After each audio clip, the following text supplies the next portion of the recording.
Kaixo, bideo honetan Moodleen direktorio bat nola erakutsi ikusiko dugu. Horretarako hona etorriko ginateke.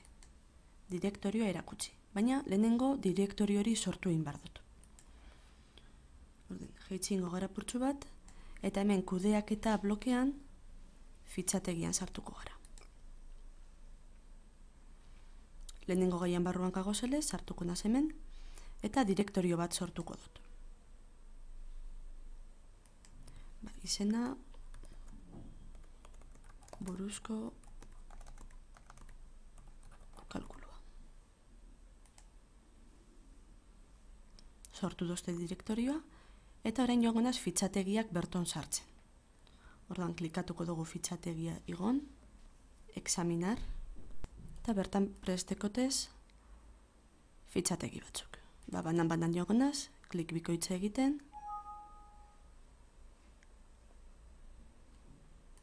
fitxategi hau igon,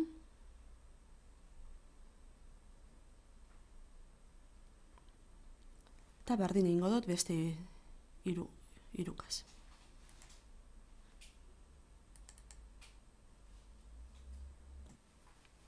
Mendekogu fitxategi hau igon, eta berdin beste bizikaz. Eta badekotaz hemen lau fitxategiak. Gore joango naz, buruzko kalkulua hemen dekot.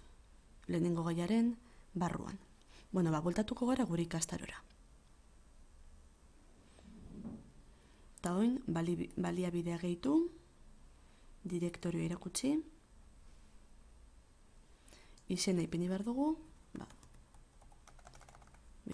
buruzko kalkulua, laburpena be idatzeliket, eta hemen egin behar dutena da, direktorio erakutsi, ze direktorio. Lehenengo gaiko buruzko kalkulua. Ikastarora bueltatuko gara, eta bertondeko gure direktorioa. Zabalduko dugu ikusteko zer gertatzen den, eta hemen dekoguz gure lau fitxategiak.